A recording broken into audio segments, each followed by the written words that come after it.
todos, estamos aqui em mais um episódio do ASP Talks, como eu costumo brincar. Bom dia para quem ouve de dia, boa tarde para quem ouve à tarde, boa noite para quem ouve à noite. Eu corro bem cedinho, de madrugada, e gosto de escutar o podcast dessa hora, então eu também dou uma boa madrugada, porque deve ter gente que faz isso como eu. Estou hoje aqui com a professora Renata da Rocha, é mestre, doutora e pós-doutora em bioética. Enfim, uma área do direito aí acho que está na vanguarda, né? Vindo cada vez mais com novidades. Tive o prazer de assisti-la ali na abertura, no lançamento da revista da ASP, acho que foi a última revista que foi justamente sobre biodireito. Recomendo a todos, uma revista com articulistas de alto nível, artigos excepcionais sob sua coordenação. Parabéns, foi realmente uma revista muito boa. Seja muito bem-vinda aqui no nosso podcast aqui no ASP Talks. Obrigada, doutor Leonardo, uma alegria estar aqui. Foi um tema muito instigante mesmo, a gente trabalhar com biodireito na edição de número 165 da ASP. Reitero aqui meu agradecimento a toda a diretoria, a presidência da ASP, por ter colocado esse tema que está tão em vigor, né? Está tendo tanta procura sobre o biodireito e a bioética, então trazer esse tema não só aqui para a nossa conversa hoje, como para a revista, foi uma oportunidade bacana de dar visibilidade para uma área importante aí do exercício da advocacia. É uma alegria estar aqui, muito obrigada pela oportunidade. Muito bem, seja bem-vinda. Essa pergunta aqui eu fiquei pensando se eu usava ela para fechar ou para abrir, mas eu vou abrir. A gente tem hoje, estamos vivendo essa nova fronteira que é a inteligência artificial e uma tremenda discussão sobre como regular como que, vamos dizer, de uma maneira mais idealizada, teria que haver uma regulamentação coordenada entre as nações, né? Falamos olha, há blocos, a União Europeia está regulando de um jeito, Estados Unidos de outro, fala-se da China, Brasil, cada um com sua legislação, mas que idealmente isso demandaria uma regulação mundial, vamos falar assim, porque é um desafio para o mundo, né? Uma nova realidade para o mundo. E me parece que, assim, quando a gente volta um pouco no tempo para o século XX, nós enfrentamos uma situação um pouco parecida quando a gente falava de genética. E que se via que poderia, né, de alguma maneira, se alguma nação se desgarrar e aí se permitir, sei lá, clones, eugenia, experiências as mais absurdas possíveis. E de alguma maneira deu certo. Assim, houve um respeito entre nações, né? Esse paralelo que eu estou fazendo, você acha válido? Você acha possível? Seria um ideal a se seguir quanto à inteligência artificial, por exemplo? E posso estar falando aqui até com uma visão um pouco errada, mas foi uma boa experiência em relação, por exemplo, à genética? Eu acho que é possível a gente fazer esse paralelo com a inteligência artificial, porque, de fato, o que a gente viu é o biodireito se regulando, e quando a gente fala de biodireito, a gente fala de regulação interna, né? A gente fala dos estados, realmente. O que o doutor está propondo é um paralelo no que diz respeito a uma legislação mundial. E aí a gente teve, do ponto de vista tanto do biodireito quanto da bioética, a gente teve algumas legislações. Então, o biodireito nasce a partir da bioética, e a bioética nasce em virtude dos abusos praticados em nome do desenvolvimento da ciência. Então, quando a gente olha para o passado, a gente vê que muitas pesquisas foram realizadas em detrimento a direitos humanos, com violação de direitos humanos. O fim era muito altruístico, que era desenvolvimento da medicina, mas não tinha respeito a direitos fundamentais. Então, veio gradativamente a bioética propondo uma normatização do ponto de vista da ética. A gente tem algumas declarações. E aí o direito foi se apropriando disso. Então, quando a gente olha, por exemplo, para a Declaração de Direitos Humanos, Bioética e Direitos Humanos, não é outra coisa senão uma Declaração Universal de Bioética e Direitos Humanos. Ali a gente encontra ela completa inclusive 20 anos esse ano, porque foi de 2005. Então, ali a gente tem alguns valores que foram positivados no sentido de pensar, olha, as nações por mais que elas queiram garantir desenvolvimento biotecnológico, científico, existe ali um limite para esse progresso científico. Por exemplo, a questão da clonagem, como o doutor Uhum. colocou, né? Não é possível que a gente pense numa questão da clonagem, porque a gente vai estar instrumentalizando o ser humano. E isso foi colocado em sede de declarações universais, como a Declaração Universal de Bioética e Direitos Humanos.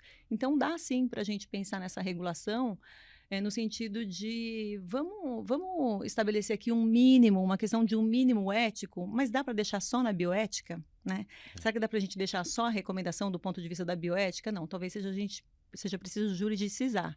E aí a gente vem com a declaração e os países, no ordenamento jurídico interno, pegam aqueles valores e trazem para suas leis. A gente viu isso, por exemplo, na Lei de Biossegurança, a Lei 11.105 de 2005, que também está completando 20 anos. Então, esse paralelo é perfeito no que diz respeito à inteligência artificial. A gente viu isso na genética. Acho que o gatilho ali para a gente pensar numa legislação também, até do ponto de vista nacional, foi o projeto Genoma Humano. A Ah, ideia de que a gente ia decodificar o projeto Genoma Humano, que a gente ia decodificar um gene humano e a partir dali a gente não, o céu era o limite. Existe um direito fundamental à pesquisa, à liberdade de pesquisa científica, mas a gente sabe que no Estado de Direito o céu não é o limite é um exato. outro direito, né? Exatamente. Então a gente tem sempre que pensar na dignidade da pessoa humana, quando a gente está falando de pesquisa científica envolvendo seres humanos, a gente tem sempre que pensar em consentimento livre, esclarecido, informado, que são direitos que passaram a ser afirmados a partir dessa pesquisa genética envolvendo o genoma humano, que no fundo é um patrimônio da humanidade, Patrimônio, né? exatamente. Toda É. vez que a gente fala de interferência em genoma humano, a gente está colocando em risco as futuras É. gerações, porque essas informações, em qualquer nível embrionário ali de células totipotentes, se você faz alguma alteração ali, isso vai se replicar. Então, a gente tem que pensar, inclusive, nos riscos com relação às futuras gerações. Exato. Acho que esse era quando eu fiz essa pergunta, porque basicamente é como você até colocou, né? Tem sempre um lado benigno, né? Como a gente fala, todas essas novas tecnologias todas trazem, né? Um potencial de desenvolvimento enorme. E tem esse outro lado que é um lado perigoso, né? E que especificamente até quando eu falo que eu acho que a gente pega, falando em século XX, a gente tem primeiro riscos existenciais, vamos falar, a gente teve o risco nuclear, que Aham. também houve de alguma maneira, aí pode-se dizer que por teoria dos jogos ou não, mas que ah, também houve um certo consenso de limites, né? Uhum. A genética vinha com esse lado, né? De um lado, você obviamente traz todo um campo novo, vasto para desenvolvimento, mas por outro lado, como você falou, do genoma, etc. Mas você tinha esse potencial também altamente destrutivo, né? E que em escala também de risco existencial, eventualmente. E agora a gente está vindo para esse terceiro cenário da inteligência, porque Da eu fui inteligência tentar. artificial.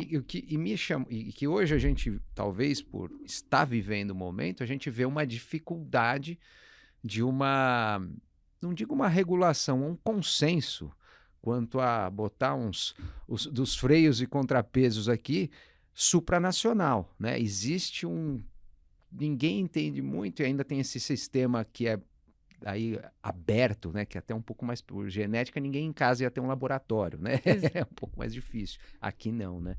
Eu acho. Você sabe que eu sempre falo nas aulas, eu dou aula de biodireito na Universidade Presbiteriana Mackenzie, e eu sempre falo para os alunos, a gente começa as aulas de biodireito na 8ª etapa, no 8º semestre, e a gente começa mostrando os riscos de um determinado conhecimento científico. E aí eu faço questão de dizer para os alunos, olha, o conhecimento em si ele não é bom nem ruim. Vai sempre depender do uso que a gente faz. Aluno, em geral, tem dificuldade para entender o que é ética, né? Mas ética não é outra coisa senão uma determinada escolha, né? Uma Exato. decisão que você toma. E aí eu digo para eles assim, gente, quando a gente fala de bioética e biodireito, a gente está falando de biotecnologia. A gente está falando de tecnologia que recai sobre a saúde humana, sobre a vida humana, sobre o gene humano. E aí eu começo a aula lendo para eles uma passagem do livro do Michael Sandel, o mesmo que tem lá Justiça, Sim. né? O que é fazer a coisa certa. O Sandel tem uma obra que se chama Contra a Perfeição, Ética na Era da Engenharia Genética. Uma obra de 20 anos atrás. E aí ele começa a obra com um caso verídico de um casal homoafetivo que gostaria de ter um filho e se vale da reprodução assistida para ter esse filho. Até aí não tem nenhum dilema ético, bioético ou de biodireito. Só que esse casal é surdo, é formado por duas mulheres surdas e elas querem ter um filho surdo. E aí elas se valem de um banco de espermatozoide cujo histórico da família é de surdez. E nasce o inglesinho Galvin surdo. E aí a gente coloca esse caso em discussão para poder dizer, olha, quando a gente olha para a reprodução humana assistida, quando a gente olha para a fertilização in vitro, quando a gente olha para a possibilidade de manipular um embrião humano, nunca passou pela cabeça da gente que essa manipulação seria para causar a surdez. E aí a gente pode discutir, olha, mas a surdez é uma deficiência, não é uma deficiência, é legítimo que elas queiram ter um filho, a exemplo da comunidade que elas pertencem, que é uma comunidade de surdos, isso é beneficência, porque a gente opera a partir de princípios. Sim, Beneficência, não maleficência, isso é trazer um benefício para a criança que vai nascer, isso é trazer um malefício. Talvez a gente não chegue a uma conclusão, mas o que eu quero, quando eu coloco esse exemplo em sala de aula, é que eles pensem exatamente que o conhecimento não é bom nem ruim. Vai depender sempre exatamente. da É. escolha do que a gente quer fazer com ele, né? E a biotecnologia, ela traz sempre isso, ela traz sempre um dilema. Por isso que a gente sempre olha para as questões do biodireito e da bioética sob as lentes da filosofia. Porque tem sempre um juízo de valor ali envolvido quando você está tratando de questões de biotecnologia. Sem Ela dúvida. nasce, a biotecnologia, sempre para resolver um problema. Por exemplo, é assim que nasce, inclusive, a bioética, né? A bioética nasce a partir do descobrimento da máquina de hemodiálise. Então, um médico tinha os seus pacientes precisando fazer hemodiálise e não tinha o equipamento, ele constrói esse equipamento para poder proporcionar esse tratamento para os pacientes dele. Só que ele não tinha tanta demanda quanto ele não tinha tanta oferta quanto ele tinha de demanda. Ele tinha muito mais pacientes precisando do tratamento e ele tinha uma Uma máquina. máquina. Então, o conhecimento traz sempre a solução para um problema. A reprodução assistida resolve o problema dessas duas mulheres, por exemplo, que não conseguem se reproduzir, mas traz uma questão: eu posso manipular esse embrião para ele sair com as minhas características, e essa característica é um traço de surdez? Eu posso resolver o problema da hemodiálise naquela época? Posso, mas quem é a pessoa que eu vou escolher para ter acesso Exato. a essa É, terapia? Porque quem não fizer a terapia vai morrer. Que é. critério que eu vou utilizar?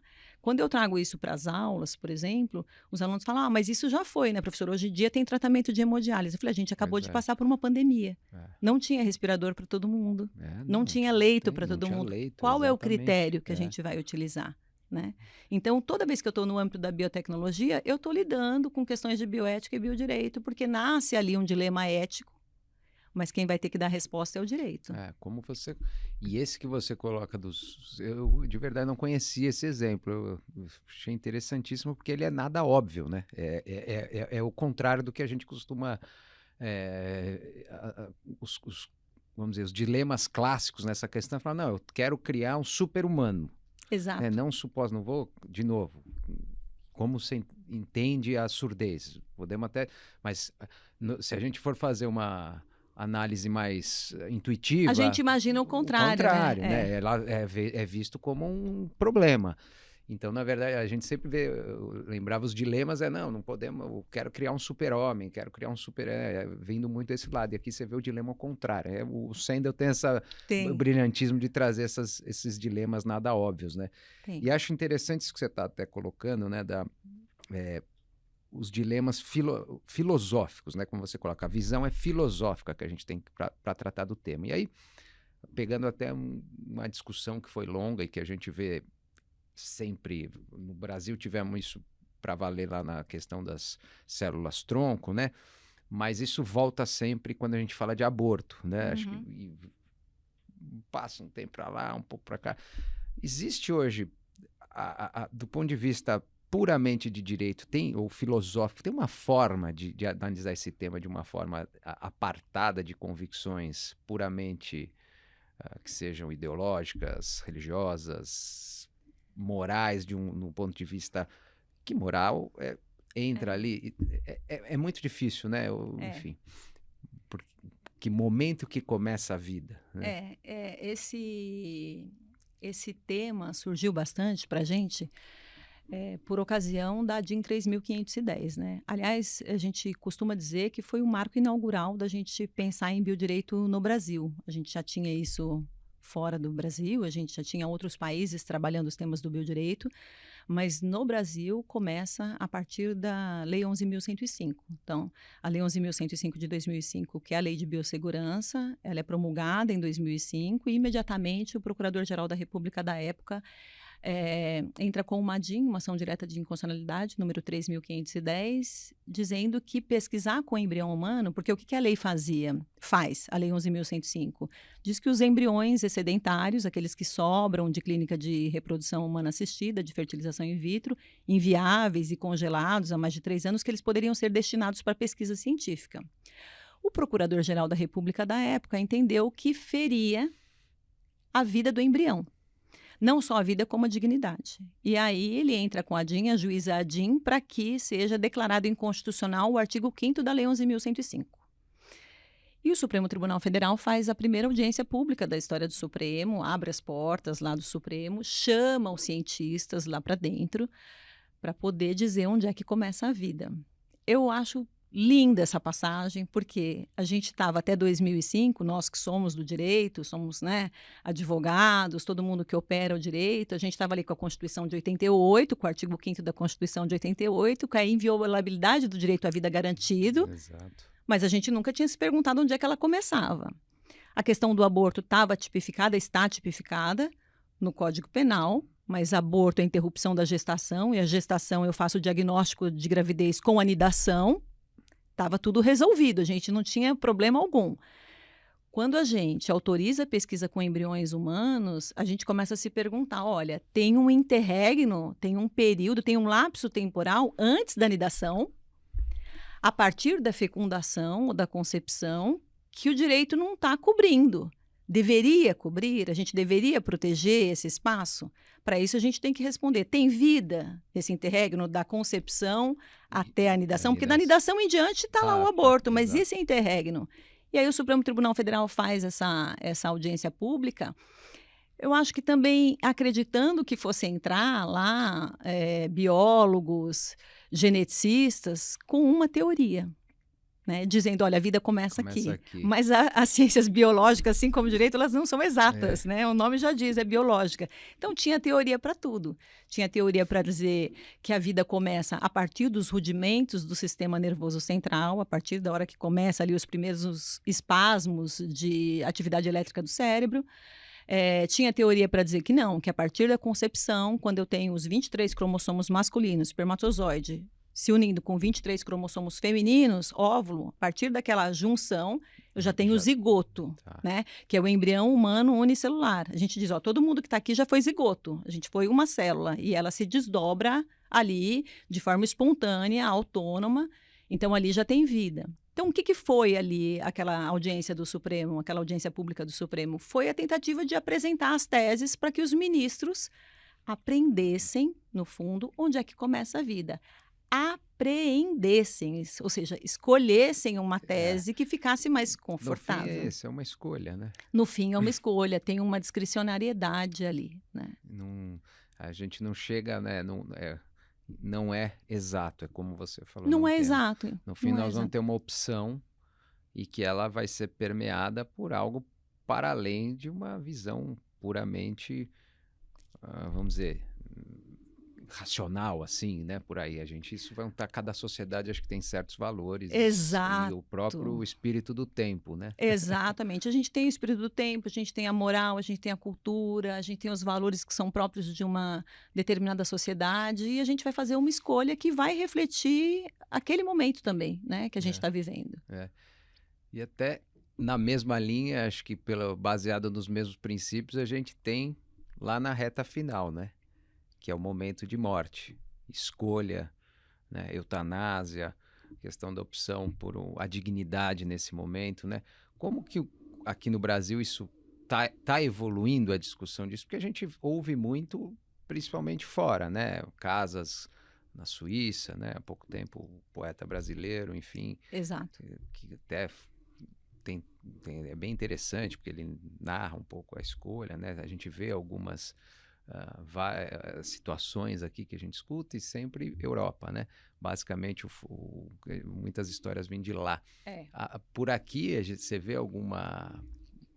isso caminhando, evoluindo, acho que desde a questão de escolha por cuidados paliativos, né? Até chegar a algo mais como eutanásia, etc. Eu acho que a gente está caminhando no sentido de cuidado paliativo agora. Toda vez que a gente fala de biodireito, a gente, como foi bem colocado aqui, a gente tem questões relacionadas com o início da vida e com a terminalidade da vida, né? Aí existe uma certa confusão, conceitual, inclusive, entre eutanásia, suicídio assistido, ortotanásia. A gente faz questão ali de dizer quais são as diferenças básicas, né? Toda vez que a gente está falando de eutanásia, a gente tem a antecipação do momento da morte. É possível no Brasil? Não, não é possível. A gente sabe que não é. Vai responder por homicídio ali, artigo 121. Toda vez que a gente está falando de suicídio assistido, a gente tem assistência, auxílio, orientação de um terceiro, mas quem pratica o ato é a própria pessoa. Também a gente não está autorizado, a gente tem a tipificação no Código Penal do suicídio, é a mesma da instigação, ao induzimento ao auxílio. Então, a gente tem a mesma tipificação ali sendo apresentado, mas a gente tem aqui no Brasil, pelo menos à luz do Código de Ética Médica, a orientação para a ortotanásia. Mas a gente não é obrigado a fazer, nem é obrigado a deixar de fazer alguma coisa, senão em virtude de lei. Então, quando a gente fala Código de Ética Médica obriga médico. Quando a gente está trabalhando esse tema, a gente fala, olha, o Código de Ética Médica, uma súmula de uma jornada, né, de direito civil, né, essas questões mostram um movimento da sociedade de tentar pautar esse assunto. Significa que a sociedade está amadurecendo para tentar pautar esse assunto. A primeira coisa que a gente tem que pensar é, nós enfrentamos o tema da morte enquanto sociedade? Nós falamos de morte? Então, eu brinco na sala de aula com eles, assim, olha, quem é que já teve uma conversa séria aqui com os pais, com os avós, sobre a questão da morte? Não, a gente parte do pressuposto que, não vamos falar que atrai. Conversa né? ruim, né? Deixa longe Conversa daqui. ruim, né? deixa longe daqui. É como na hora com advogado de sucessão, o tema de fazer testamento. Testamento, né? exatamente. E que a gente acaba aí falando agora de testamento vital e de diretivas antecipadas de vontade. Exatamente. Então, assim, a gente está começando a tratar disso no Brasil.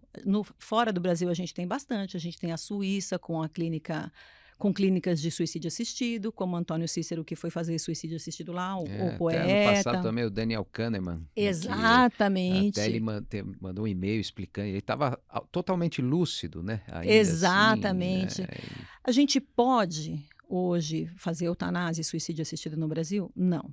O que a gente pode? A gente pode optar por ortotanásia. Está tipificado isso? Eu tenho positivado isso, a ortotanásia? Não. Eu tenho um aconselhamento da resolução do Conselho Federal de Medicina, no seguinte sentido. Diante do diagnóstico de uma doença incurável, uma doença terminal, talvez ao invés de investir esforços para aquilo que a gente chama de distanásia, que é prolongar o tratamento, mesmo sabendo que a doença é incurável, ao invés de buscar a cura, talvez a gente devesse buscar o cuidado. A medicina pode e deve, segundo o Código de Ética Médica, oferecer conforto para aquele paciente que está diante de uma doença incurável num estado terminal. Esse conforto pode ser aquilo que a gente chama de cuidado paliativo, que passou agora recentemente, se não me engano, maio de 2024, a ter a Política Nacional de Cuidados Paliativos. Então, de novo, uma manifestação da sociedade de que, olha, a gente quer tratar desse assunto, a gente quer tratar do assunto da morte. A gente não faz isso ainda de uma maneira tão naturalizada, mas alguns organismos já vão mostrando isso para a gente. E numa algumas sociedade classes que está envelhecendo, é absolutamente necessário, né? Não vou falar aqui, chutar, porque não tenho estatísticas, mas numa população que envelhece, a tendência são as mortes ocorrerem por doenças degenerativas, crônicas ou como o câncer, né? E que tendem a ter vamos dizer, um trajeto longo entre um diagnóstico e o fim, né?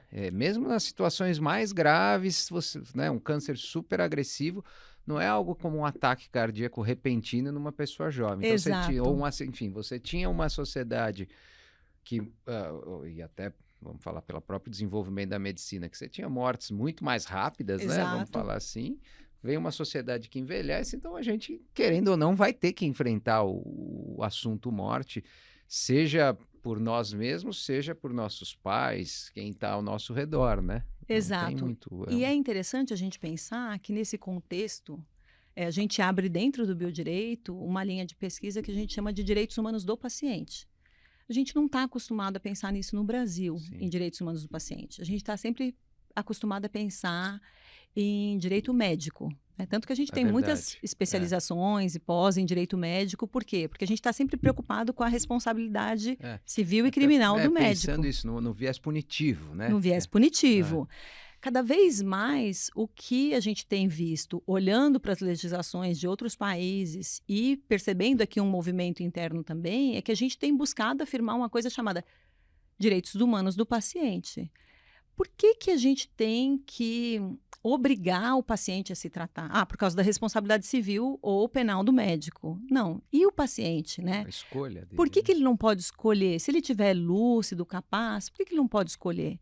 Por que que ao invés de, diante de uma doença, volto a dizer, incurável, num estado terminal, por que que ele não pode escolher o cuidado paliativo, se cuidar, ele tem 1, 2, 3, 4 meses de vida, aproximadamente. É claro que isso a gente nunca vai poder cravar quanto tempo. Por que ele não pode escolher qual o tempo, como que ele quer gastar esse tempo, qual que é a qualidade desse tempo?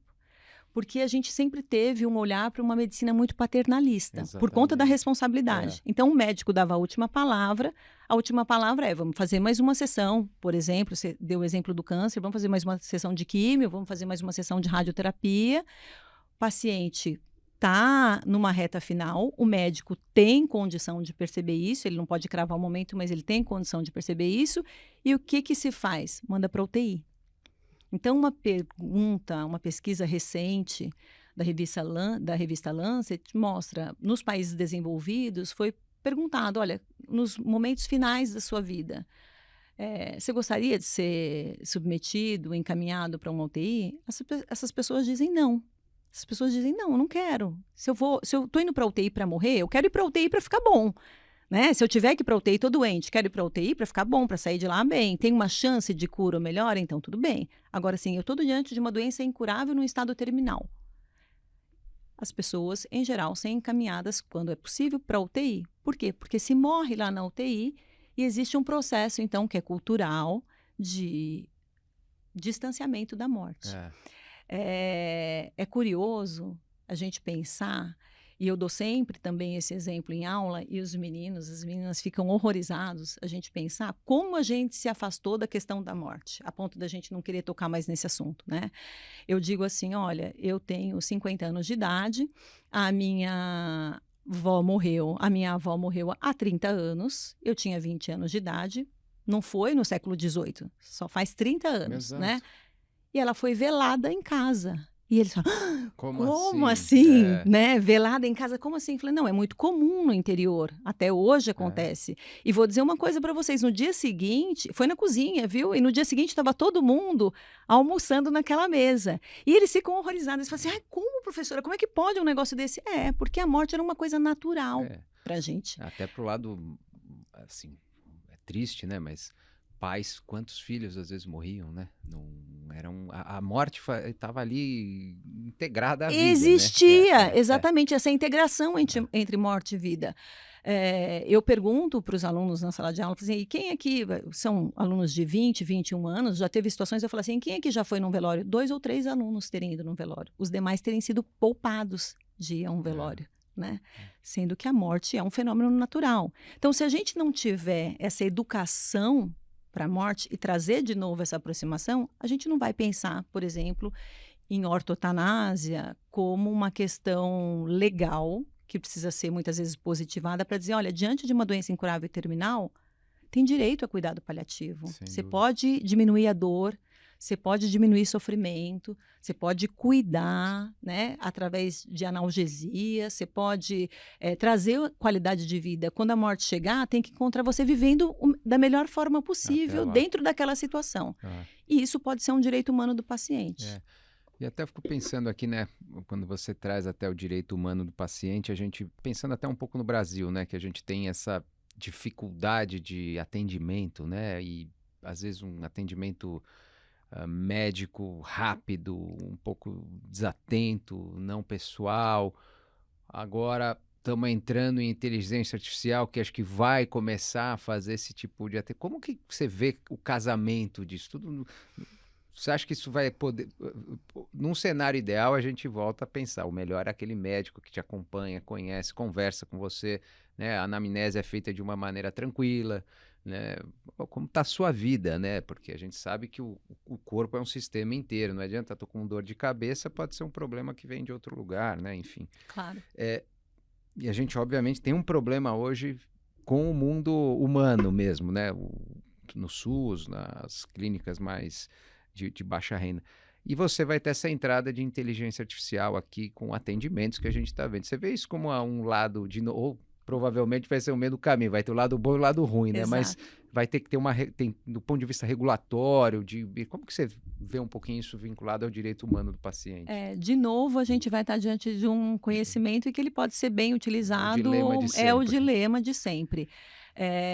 A gente costuma dizer que esse atendimento remoto, feito, né, à distância e muitas vezes por inteligência artificial, agora, cada vez mais, toda essa questão mediada pela tecnologia tem, de um lado, sobretudo no Brasil, um aspecto muito positivo, que se acaba chegando a lugares que um médico fisicamente não chegaria. Você acaba possibilitando, de alguma forma, o exercício desse direito fundamental de acesso à saúde, Uhum. né? Porque é diferente, quase todo mundo hoje tem um celular, tem um acesso a um celular e consegue uma consulta.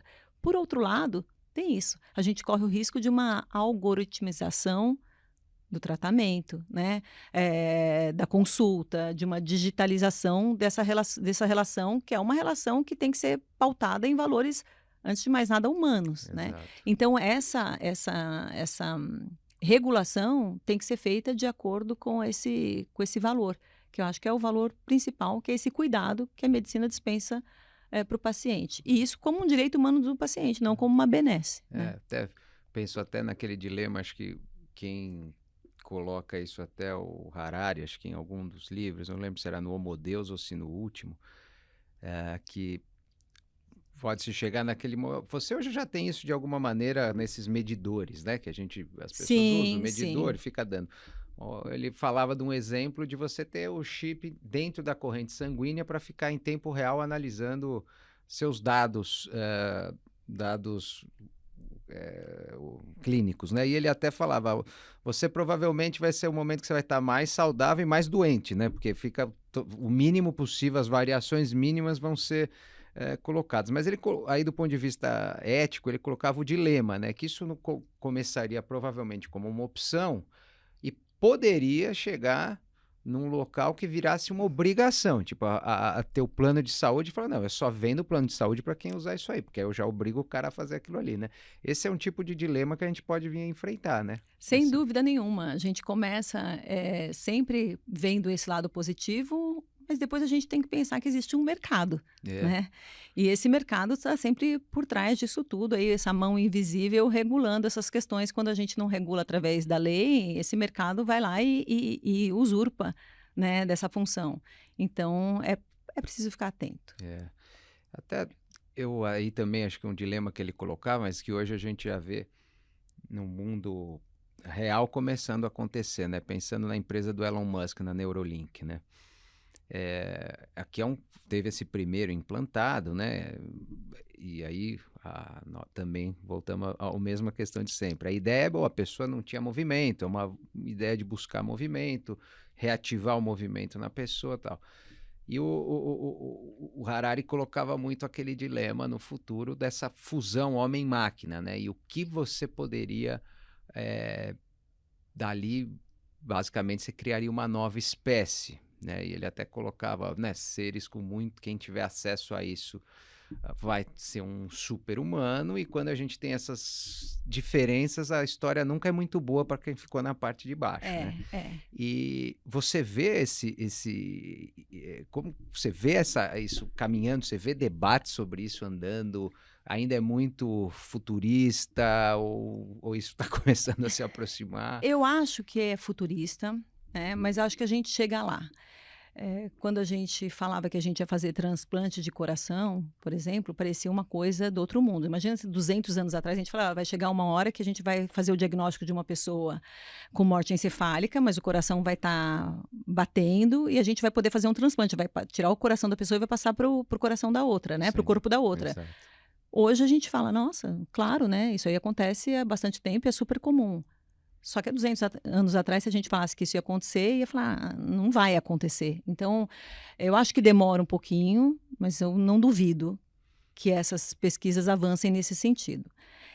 E aí é interessante a gente pensar como a gente consegue enviesar o uso primário da coisa, a razão pela qual a coisa foi feita, né? A técnica foi desenvolvida, por assim dizer. Quando a gente fala, vou voltar em reprodução assistida, porque tem a ver aqui nesse contexto. Claro. Quando a gente fala em reprodução assistida, em fertilização in vitro, por exemplo, inseminação artificial, a gente ainda pensa essas técnicas para casais que não conseguem, por alguma razão, de ordem física, de saúde, se reproduzirem. Mas tem uma obra que diz o seguinte, sabe os casais que hoje se reproduzem por via natural? O autor coloca. Eles vão optar por reprodução humana assistida. Por quê? Porque ela é controlada. E você vai dizer assim: qual é a vantagem? O certo, do ponto de vista do que a gente conhece até aqui, é a gente se reproduzir naturalmente, se a gente pode se reproduzir naturalmente, se a gente não tem nenhum obstáculo físico de saúde para isso. E aí ele contra-argumenta dizendo assim, o que você está defendendo é quase a mesma coisa que os negacionistas de vacina defendem. Ele diz, sabe a pessoa que não quer tomar a vacina? Ela está dizendo, olha, naturalmente a pessoa vai desenvolver anticorpos. Reprodução natural vai ser a mesma coisa. Se você pode fazer uma reprodução in vitro, por inseminação artificial, seja lá qual for, assistida por um médico que vai tirar aqui determinadas características que não são bem-vindas, que podem gerar eventuais anomalias, doenças, por que você vai correr o risco de ter um filho assim pelas vias naturais? A exemplo da vacina é quase como que você estivesse defendendo que então vamos continuar aqui e deixar o acaso decidir. Né? Então é interessante a gente pensar que os argumentos vão vindo depois para poder fazer a gente pensar, mas então não tem que ser natural, então tem que ser artificial. E aí o que a gente cria com isso? Aí tem o Alexandre Lohan, que é autor de uma obra que chama A Morte da Morte, ele diz assim, o que a gente vai causar a partir, o que a gente vai promover a partir dessa pesquisa genética capaz de colocar características específicas e tirar características específicas para tirar o acaso disso e determinar aqui como a sociedade tem que ser, o que a gente vai criar é um novo tipo de desigualdade. Então, Quem puder ter o acesso. Né? Existe uma desigualdade que é econômica, existe uma desigualdade que é social, uma desigualdade que é financeira, uma desigualdade que, se a gente quiser voltar na filosofia, está lá no fundamento da desigualdade dos homens, lá com o Rousseau. Né? Alguém que cercou um pedaço de terreno e disse, isso é meu, criou essa desigualdade.